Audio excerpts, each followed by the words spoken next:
All right, EJ, we're back in our comfort zone this week. We are talking about a lot of young, exciting players that we have hopelessly fallen in love with, especially rookies. It's our favorite thing to do. And I know that we have draft season, we have off season, we have all that kind of stuff, but seeing them live and actually hitting full speed, catching full speed, running full speed, and dominating and doing what we thought they would do and making us somewhat look smart for once, I'm excited. It's confirming Pryor's season, and there is nothing wrong with that. Nothing wrong with that. I see people all the time like, it's only good if it confirms your priors. Hey, if I confirm my priors, it means I was right. And yes, I'm going to take a lap for that because there are plenty of times my priors don't get confirmed, and everybody else's too. But we've done nothing wrong, and we are going to be hopelessly excited about this because that is one of the great things about growing the league and seeing the new wave of young talent enter, play well, make noise, even if it is in the preseason. This is the time for them to make noise. Yes, we know that doesn't always translate to regular season impact. In fact, often does not translate to huge regular season impact. It is rare that rookies come in and really shift the balance of power. That's okay. We're going to get excited about it anyways. By the way, I know this episode is titled Winners and Losers. And, we were talking about it. We were discussing it. We don't have any losers as players or teams because, quite frankly, we want to be positive today. We want to talk about great things we've seen. So I think I speak for both of us when I say the true preseason losers are all of our families that are about to lose contact with us for the next 6 months. They're not going to see us anymore. We're going to be hiding in our cave, watching every game possible. We had a great summer. We had a fantastic spring. But EJ, football season's back, so sorry. The heart wants what it wants, and what it wants is an unreal amount of football until February. I don't know what you're talking about. I do not resemble that remark. I mean, mostly. No, I am tuning up for season. That means regular season podcast. That means getting wildly excited about young players. That means Ninkasi Brewing's Solar Cruiser Pale Ale, which is a recent find for me, 5.3 by volume. Has some paddle borders on it and a nice sunset. But yeah, we're doing the bootleg thing. We're having a couple of drinks, talking about football, and, generally enjoying ourselves. And that's pretty much the brand. Oh, speaking of enjoying yourself.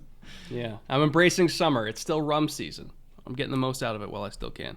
Diplomatico, one of my favorite sipping rums. I mean, you can make a cocktail out of it for sure, but I don't know. Yeah, but you can make a cocktail out of a pretty average rum. It's like putting gold flake on a steak. Like, sure, you could, but, why? Why bother? Yeah, don't waste it for that when it's good enough to be had by itself. Speaking of rums, I actually ran it. Summer must almost be over because my very large bottle of Bacardi Limon that I bought last summer just ran out. So no more Diver Downs. So that means summer's over, right? Just get a new one. Right. Extend summer. Excellent idea. I think I'll get on that. All right. Let's just get to the winners and losers. What I think people came here for. Yeah, let's do that. Structurally, we're talking about 5 winners, technically speaking, 5 winners on offense, 5 winners on defense. EJ and I each have 2, and then we collaborate on one overarching winner for offense and defense.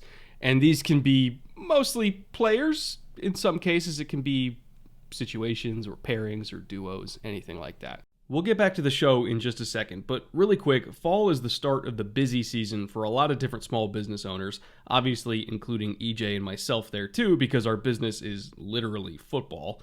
And if you yourself are also a small business owner and you need to hire on some extra help this fall, LinkedIn Jobs will help you find the candidates that you want to talk to the most faster than ever before. Every single week, nearly 40 million job seekers visit LinkedIn, so if you're hiring, that is the place you want to be. You can create a job posting in just a couple of minutes on LinkedIn Jobs to reach not just your network, but the whole LinkedIn network of over 800 million people, and you can even use tools like screening questions to try to narrow down and filter your search as much as possible. So if you've been trying to hire someone for a while and you're not having any luck, try posting that job for free at linkedin.com/bootleg. Again, linkedin.com/bootleg, and you can post that job for free. Terms and conditions apply. Thank you again to LinkedIn for sponsoring today's show. And with that, let's get back to it. So I'm going to start off with my offensive winners and losers. I went with 2 receivers, and believe me, you look at our honorable mentions list, there was a lot of running backs and offensive linemen and tight ends to also pick from. Brian Robinson Jr. might actually be the starter in Washington already, supplanting Antonio Gibson. Khalil Shakir's been awesome. Cam Jurgens has been great. Kenny Pickett, we talked about him in the young quarterback episode. Alec Pierce has been advertised. He's awesome. Tyquan Thornton has surprised a lot of people. I mean, they fucking ran duo behind him, using him as a quasi-fullback just because they could. And, oh, by the way, he runs 4.3. Ed Ingram has been rock solid like we thought he would. Luke Fortner's been great. Isaiah Likely's been phenomenal. Kyle Phillips, uncoverable. There's a lot of great young rookies that you could throw in here. But for me, the 2 receivers that I really wanted to talk about the most were George Pickens from the Steelers and Eric Ezukama, who most people are not paying attention to right now, from the Dolphins. Pickens, much higher round pick. I thought he should have been a top 15 pick in the draft. Fell because of, I'm assuming, injury issues, with the knee. People were wondering what was going on with that. I think he went in the second round to the Steelers because of that. But, I mean, he walked in there from day one and has not just been the number 3. He's arguably been their best receiver in camp in the preseason. So I think, and we've talked about this in other episodes, I think the notion that Deontay is absolutely going to be the overwhelming number 1 there, and that Chase is going to be the number 2 in the big slot, and that Pickens is going to be the 3rd guy. Yeah, no, probably not. I think Pickens is going to end up minimum the number 2, and by the end of the year, he could compete for being the guy there, especially depending on who the quarterback is. So Pickens is amazing. He's as good as we thought he was going to be. That's not surprising in the least. And Eric Ezukama, and I'll give EJ even more credit than me on this one. Like I got to him in April, and I really, really liked him. EJ got to him, I think, in February, and he was bugging me for weeks. Gotta watch him. I finally got to him. Was like, okay, I 100% see it.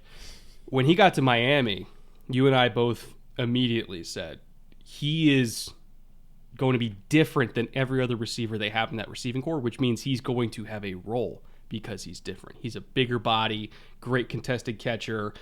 They had a lot of guys who could work in the slot, but not necessarily as that classic big slot. The guy where you're running fades to out of those reduced splits over and over, and he's just going to go win, which is one of the best balls Tua has got in his bag, by the way, is those slot fades.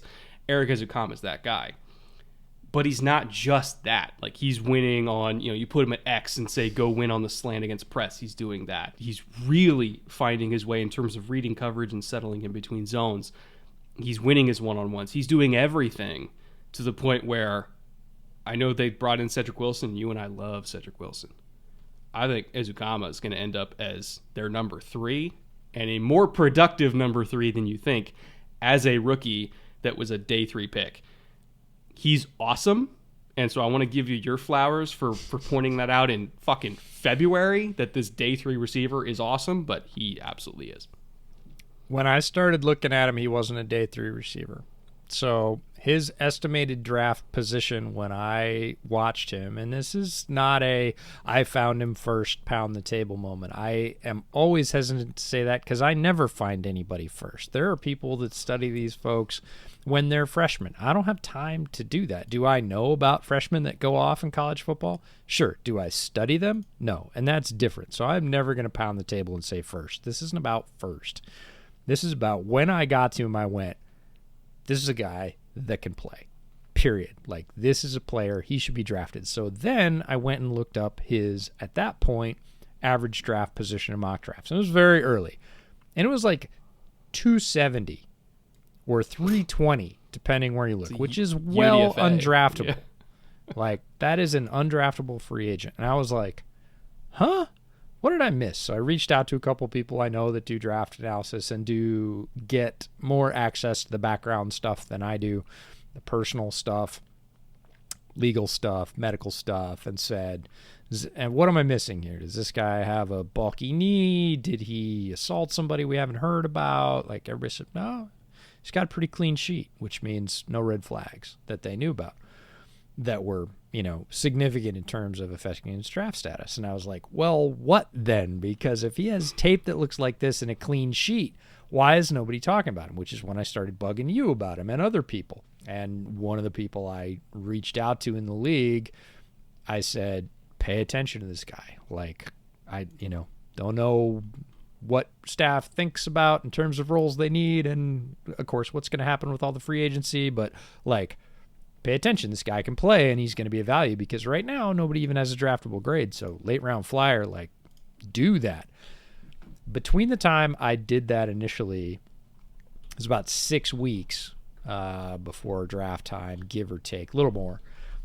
He went from 270, or in some cases well into the 300s, to 170, like 125 point jump in 4 or 5 weeks. Now, there's a bunch of different reasons that happens, but I couldn't be happier for what he's put on paper and what he's put on tape, on grass, really, in Miami, because it's been even better than what I expected. I really liked him. Like, I was higher on him, bang the table for him more than almost anybody I know, and he's exceeded even that. Like you said, he isn't just winning the way he won in college at Texas Tech.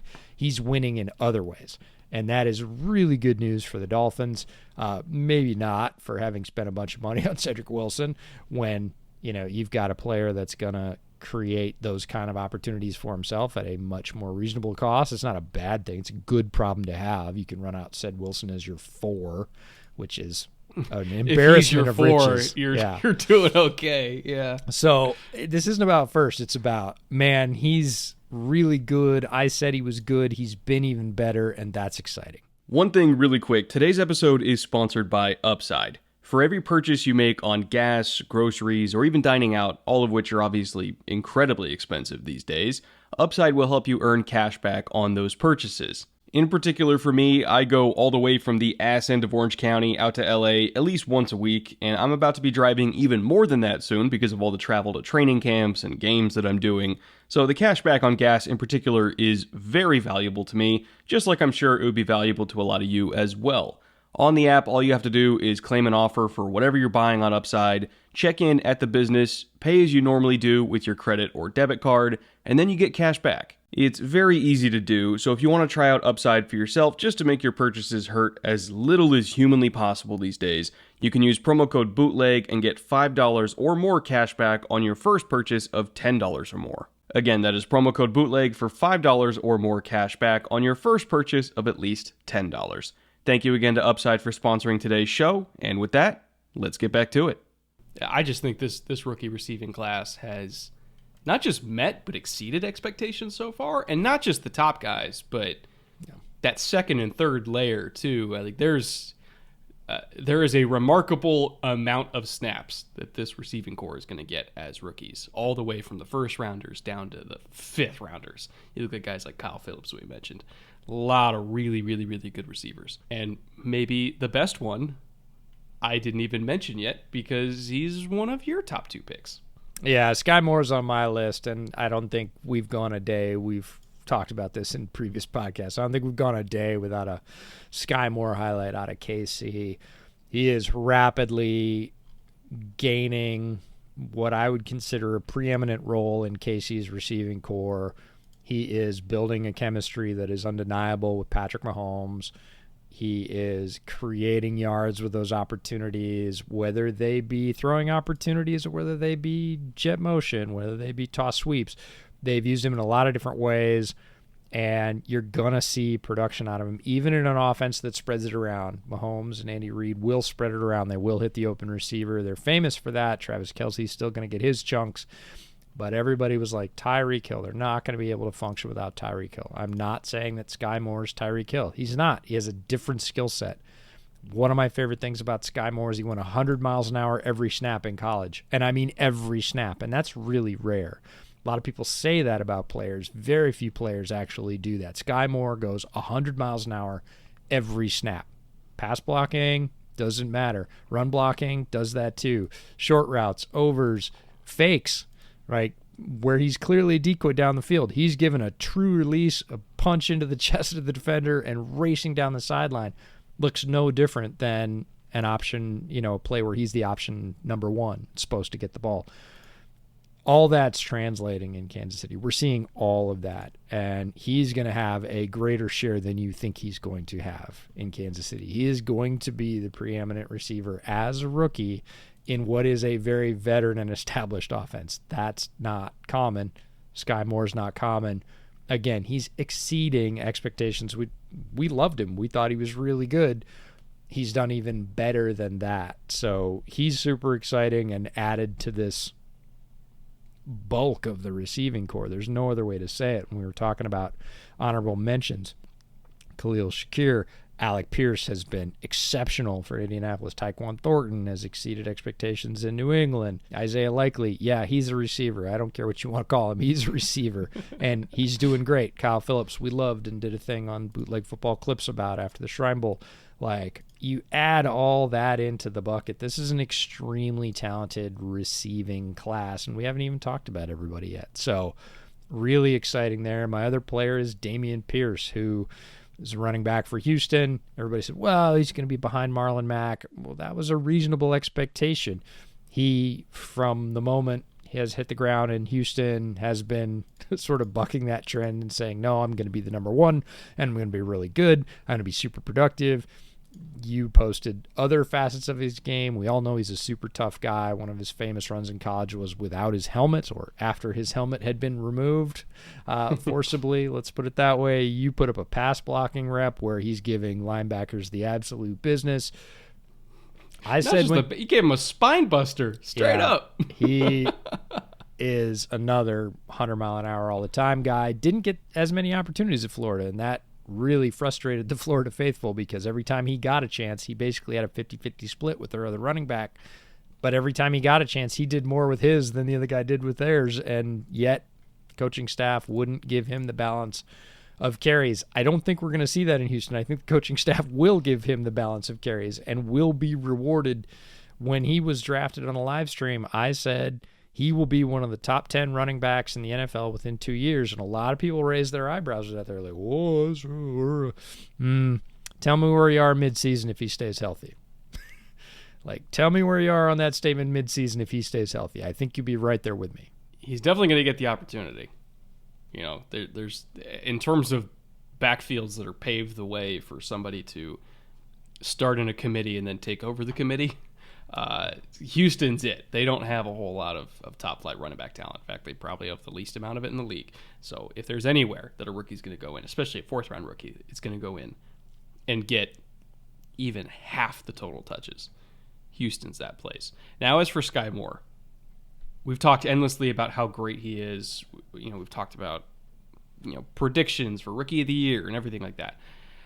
I want to talk about the fact that there was so much pressure on that pick after the Tyreek trade, because we looked at that receiving core and we're like, oh my God, there's nothing left. We could potentially looking at, MVS being the number one here. There was an unbelievable amount of pressure for them to nail whatever their receiver pick was going to be in the draft, because we knew it was coming, and they nailed it.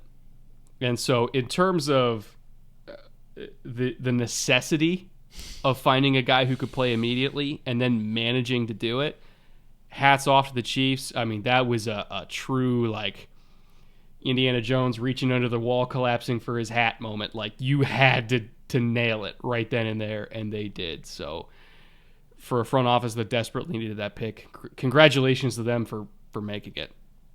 And also same thing for Houston. Like, the roster was not in a place where they could afford to have a bad draft. And they had one of our favorite drafts in this class. The Damien Pierce pick was one of the reasons they had the favorite draft in this class, because they needed a running back, quite frankly, but the roster was not in a place where they could use a top 3 round pick on a running back. So they just had to hope that somebody like Damien Pierce would even be there in the first place. Luckily, and I emphasize the term luckily, he fell. You could have easily argued for him to be a back half of the second, early third round pick. He just happened, by the grace of God, to fall to round 4, and they got him.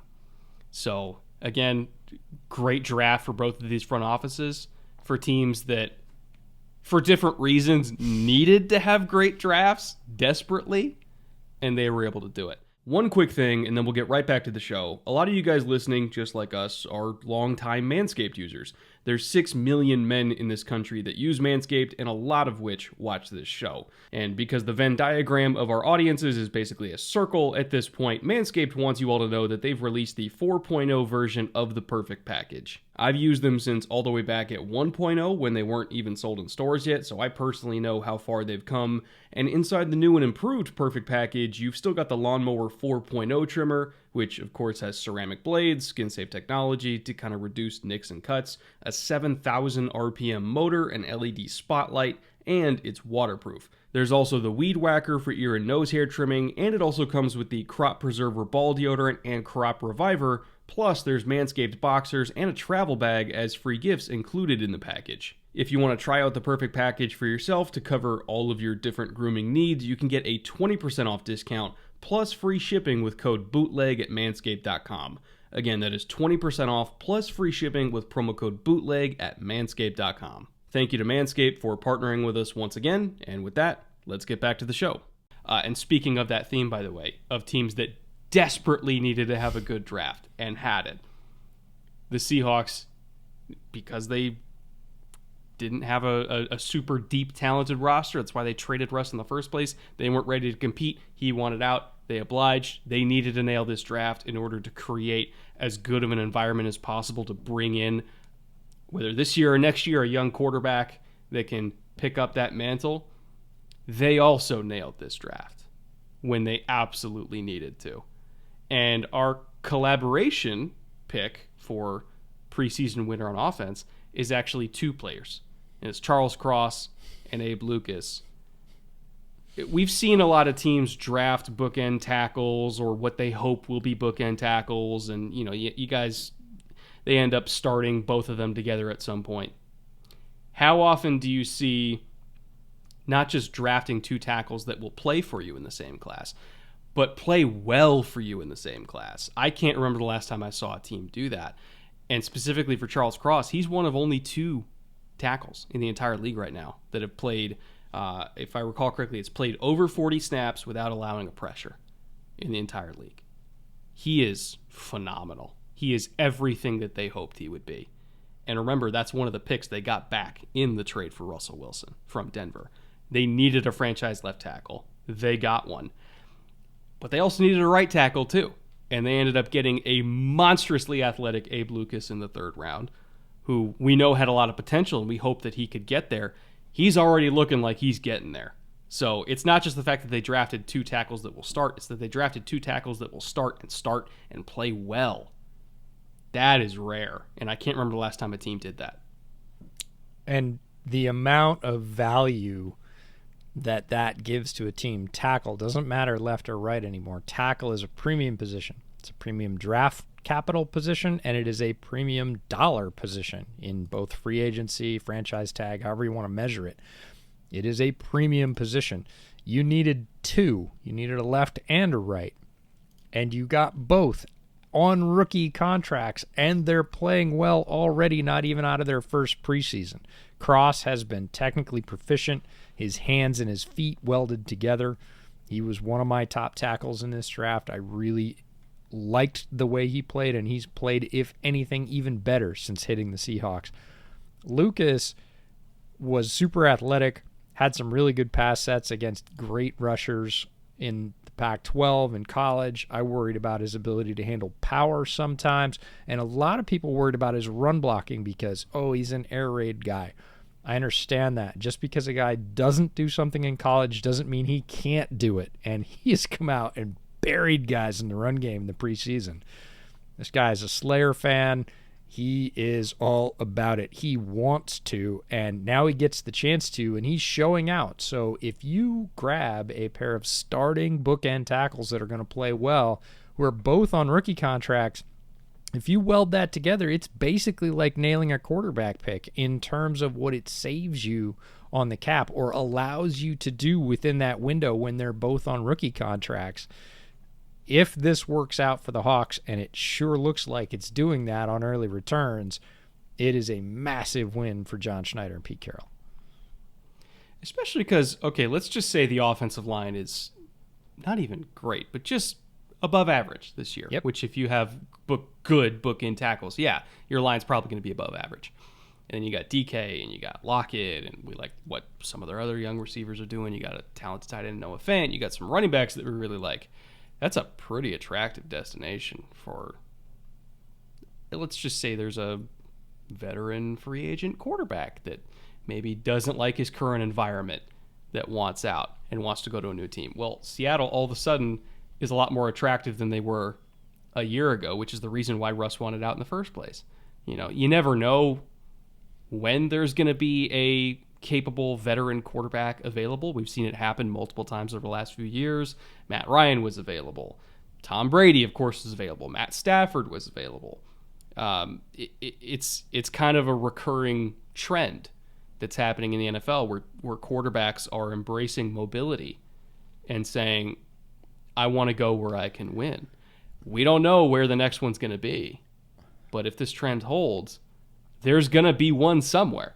And Seattle's building a pretty good destination to woo them.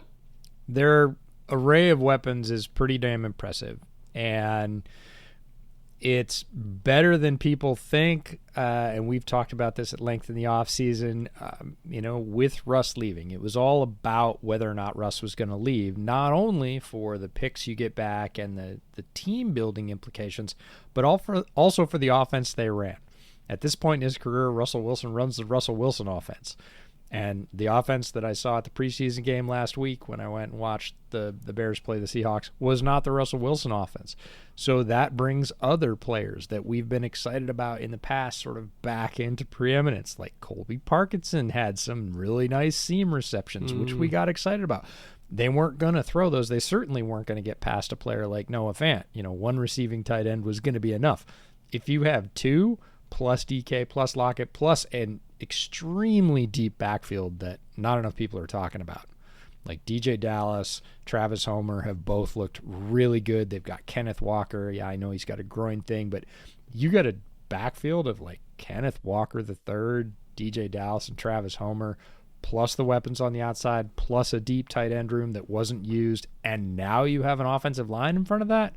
Yeah, it starts to feel like Denver did to us a couple of years ago where we're like, man, they're a quarterback away from really, like, making a jump. I just had a thought, not to get too far off track.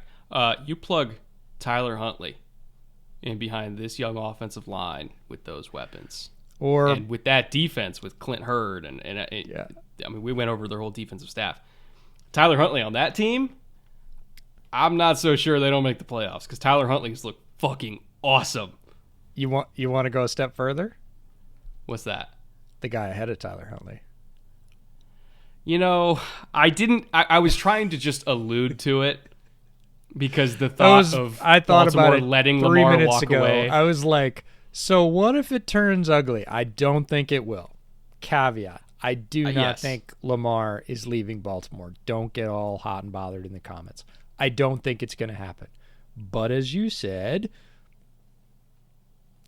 weirder things have happened. Lamar goes, forget it. You're not going to pay up. And Seattle goes, yo, first, like, come here and look. That would be, we both love Tyler Huntley. We loved him pre-draft. He's done nothing but exceed our expectations since hitting the league. Yeah, that would be great. That would be the sort of low end.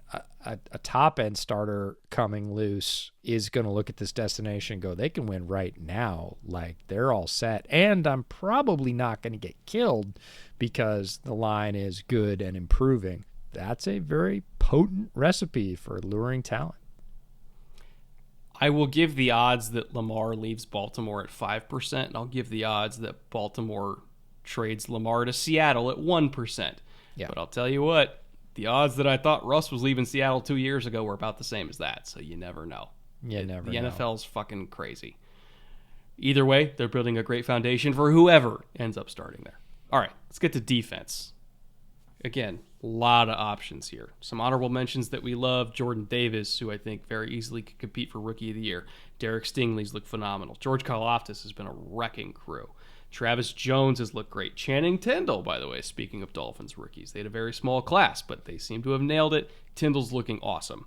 Marcus Jones has looked great. Also, honorable mention to Jack Jones as well, the other Jones rookie. Keeping up with the Joneses. We got Travis, Exactly. we got Jack, and we got Marcus. All of them. All the Joneses. All the Martin Joneses. Emerson, one of EJ's favorites, has looked good. Chad Muma has flashed a lot. Quay Walker, great linebacker class. And yet, I had to narrow it down to 2.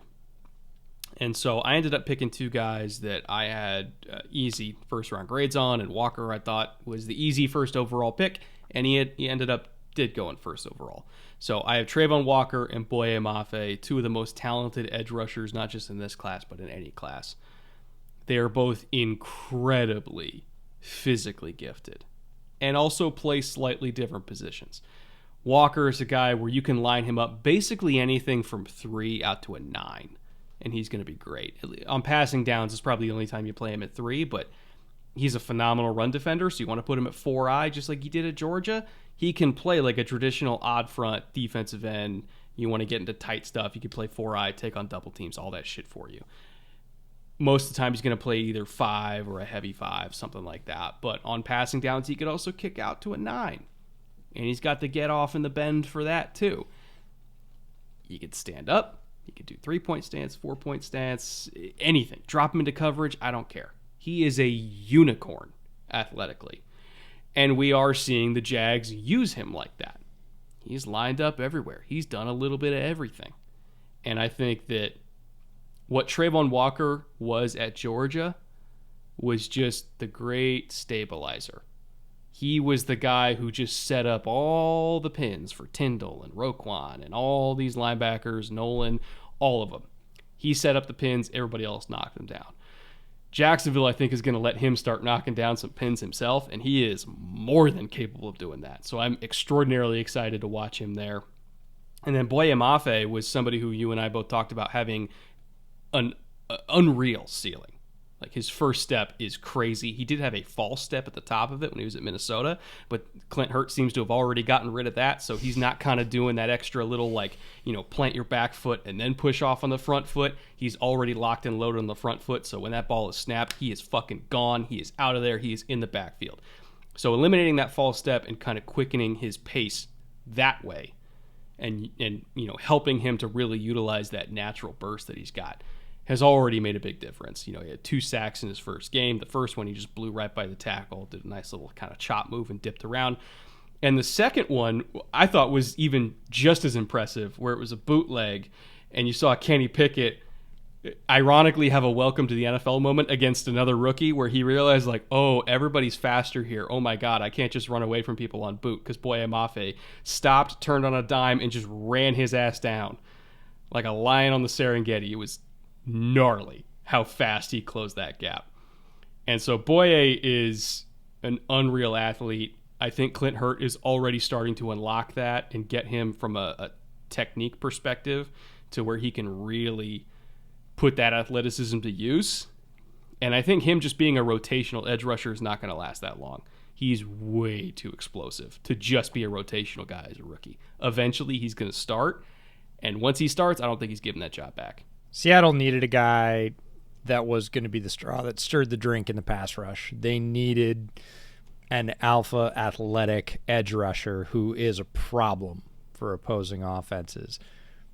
First snap against the Steelers against Mason Rudolph, not the first snap overall, but the first snap Mason Rudolph was in the game, whooped the tackle and just chopped the ball out of his hands, strip sack. Like, first rep. Then later in the game, chase down Pickett, who is not slow. Like, Pickett has good wheels. He has underrated mobility. He's fast. And Maffe's just faster. And just ran him down, dragged him down. It was impressive. Both of those came within the same half. Amafe is a guy who has a lot of tools, needed some good coaching, landed in a great spot. And again, if you're talking about rosters paving the way to playing time, we talked about it with Damien Pierce at the running back spot for the Texans. It's the same with Amafe at the edge spot for the Hawks. Everybody's like, oh, Darryl Taylor. I was like, nope, different class of athlete. Amafe is the guy that's going to earn those reps pretty quickly if he keeps developing. As far as Walker, all those folks that really didn't know what Walker was, or worse, tried to pigeonhole him and said, oh, he's just an edge. What are you doing at number 1 overall? No, he's already taken 3T reps. He's already taken 3 tech reps for Jacksonville and looked real good doing it. The idea that he is limited to where you can play him based on his athleticism, his body type is ridiculous. He is super versatile. We're going to see him all over the place. He's going to have effect on opposing offenses from all those alignments. It's not like, oh, well, you can play him there, but you really shouldn't. Nope. Given the right situation, he's going to exert a ton of leverage against opposing offenses, no matter where they line him up. So 2 extremely athletic guys, as we'll just call them rushers. We're not going to call them edge rushers. They're just rushers. They're going to rush from everywhere. My 2 guys are both secondary guys. First one, no surprise to anybody who listens to Bootleg, Sauce Gardner with the Jets. Shocker. Right? And shocking in the fact that it's not shocking. Like, no step has looked too big for him. No offense or receiver that he encountered in college, and he encountered a lot of the top ones, gave him any pause. Has looked calm, confident, smooth, composed, and in control of all those matchups. Comes into the pros, you're like, yeah, but everybody, we just talked about Kenny Pickett. Everybody in the pros is faster. Everybody in the pros is bigger. Somebody's going to give you the business. Like, nope. He's just dominating everybody. Vets, rookies, whatever, looking super smooth doing it. Like, he's that guy. He is him. He's got that dog in him. Whatever euphemism you want to throw in there, like, this is the guy. He is who we thought he was. He is a number 1 corner. He is going to shut down the number 1 wide receiver, and he's going to do it every freaking week. And as long as he's healthy, you're going to come to depend on that and literally sort of pin and pull your defense around that guy, where you're like, nope, not worried about that. We can designate guys to go take on other threats because Sauce has got that. He doesn't need any help.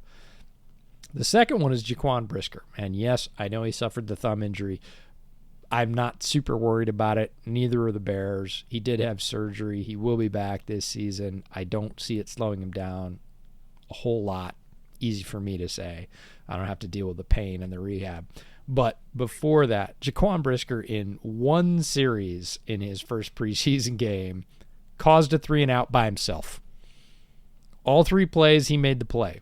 And he caused a 3-and-out by himself and looked completely confident doing it.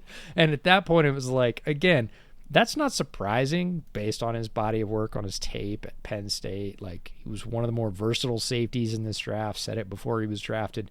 Comfortable covering in the deep third, very comfortable around the line of scrimmage, being a sort of agent of chaos type player, has effect in both phases, has come in and immediately looks like that guy. So it's more of a continuation, a confirmation of, yep, that's what we thought. Yep, still doing it in the pros. Looks every bit like he's not only going to be a starter, which really wasn't in question, but that he is going to be an impact player in short order.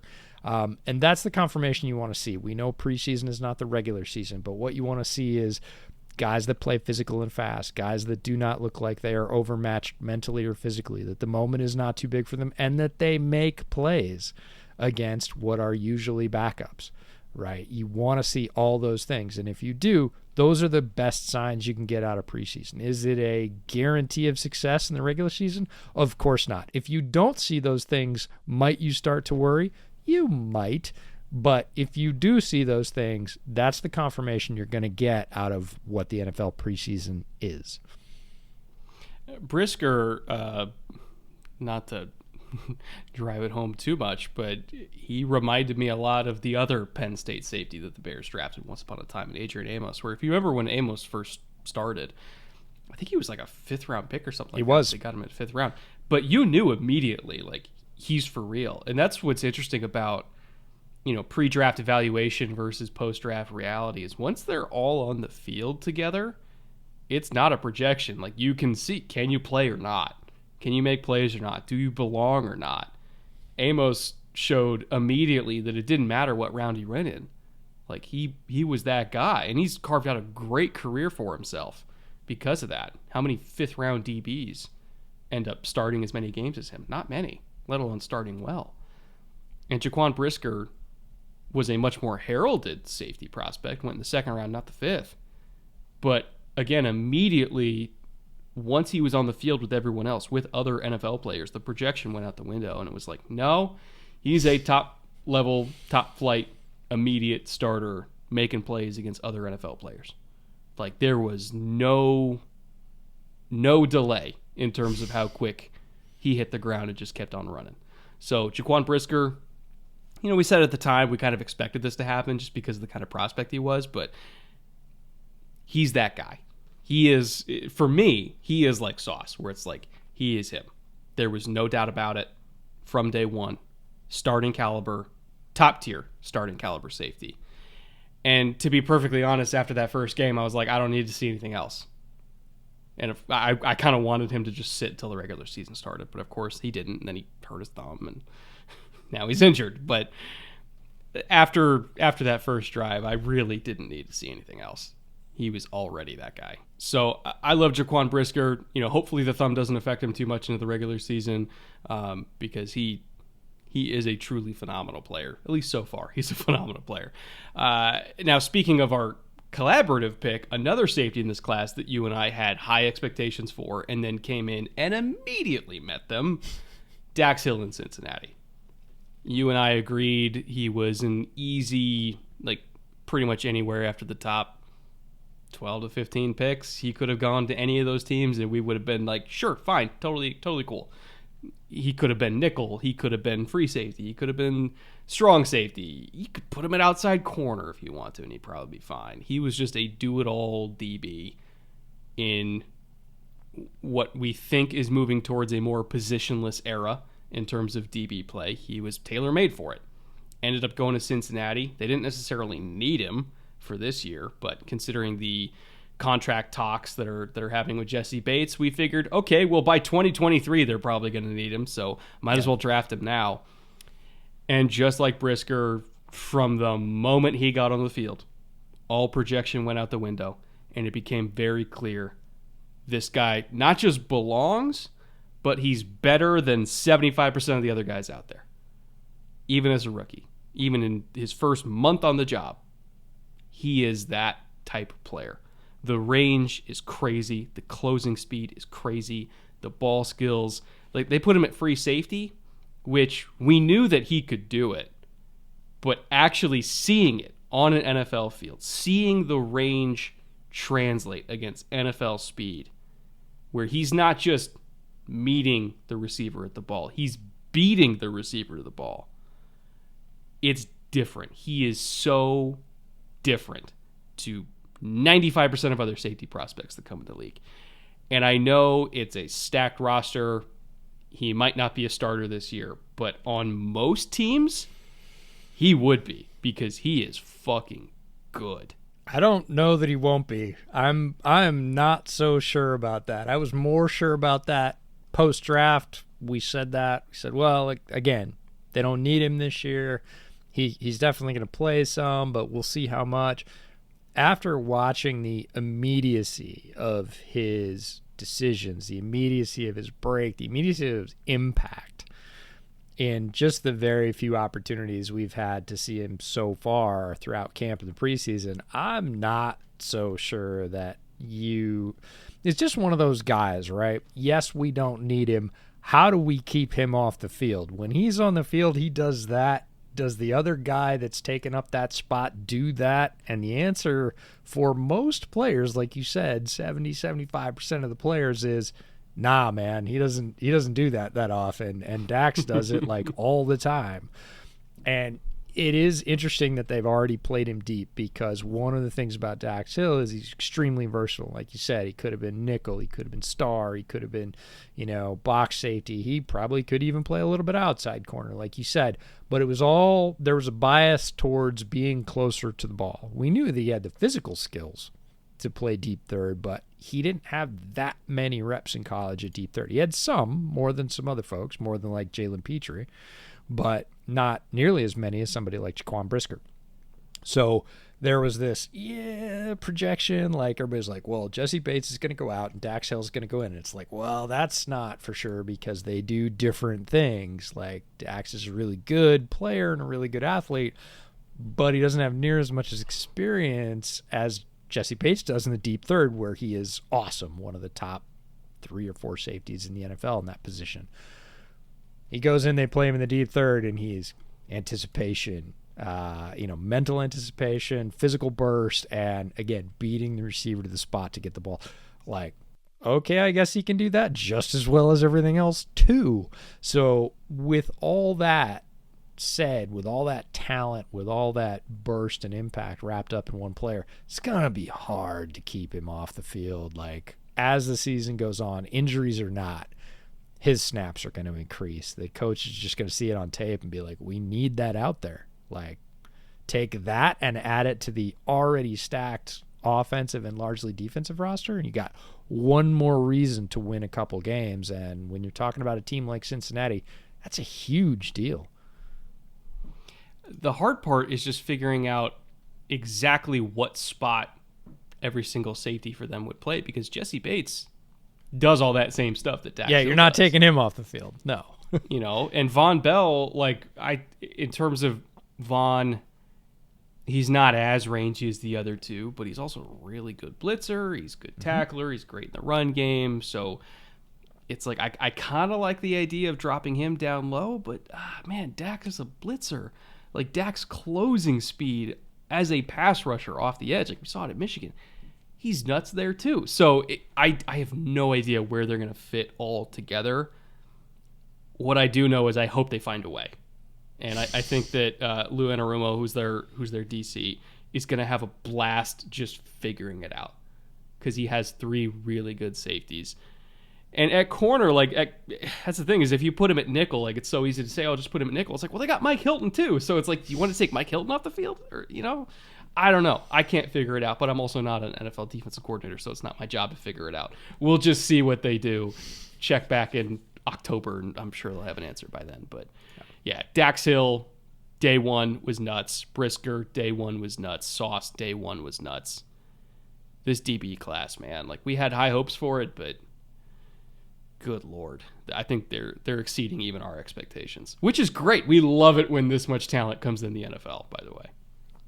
It makes it a lot of fun. It makes it makes our jobs a lot of fun, but it also makes the average NFL fan's viewing experience a lot of fun. We talked endlessly pre-draft about how this draft was huge because of the COVID bump. It was one of the largest draft classes in years. We talked about how starters would come out of the UDFA pool, but really it just even more so sort of pushed even more of that sort of cream to the top, and players you're getting really through the first 3 and 4 and sometimes even 5 rounds are high quality starters because there's just so many of them.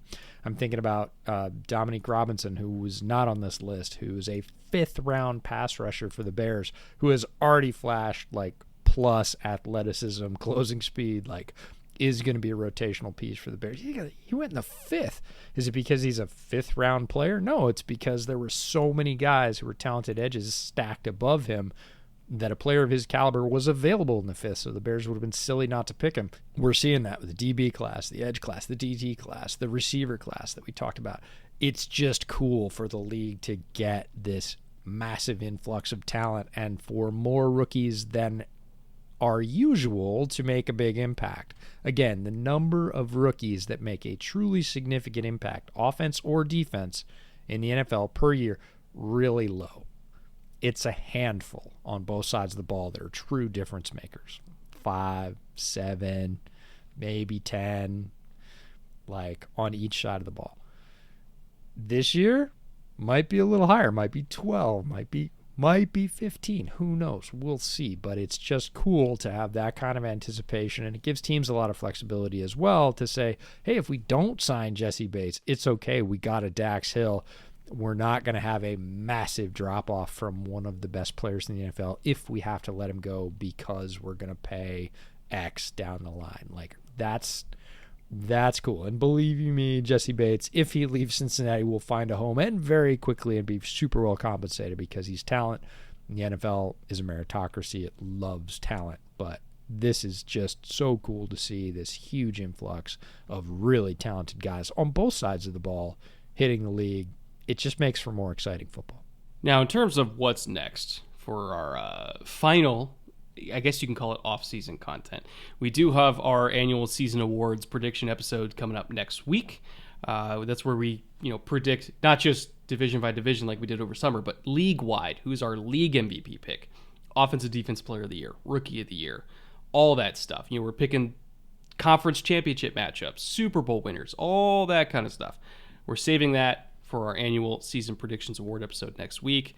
Obviously we had the young quarterback episode last week where we're focusing in particular on all of the 2021 and 2022 draft classes at quarterback, plus Davis Mills on top of that as well. He's kind of outside the top 5, but we need to talk about him too. So if you want to hear about the young quarterbacks, go there. If you want to listen to our season predictions, go there when that's out. And then we are hitting the regular season with a vengeance. We're going to have episodes every single week. We're going to have live streams every single week. We are doing an unreasonable amount of content this season. So stick with us for that. Thank you once again. If you're sitting here at the end for supporting us and listening, you can go to the Patreon if you want to give to Patreon and help us kind of do this for a living. We heavily appreciate that. To our executive producers on Patreon, Andrew, Marat, Consti, and Connor, thank you once again for all of your support. And we'll see you all back here next week with the season awards prediction show. And until then, later. Take care.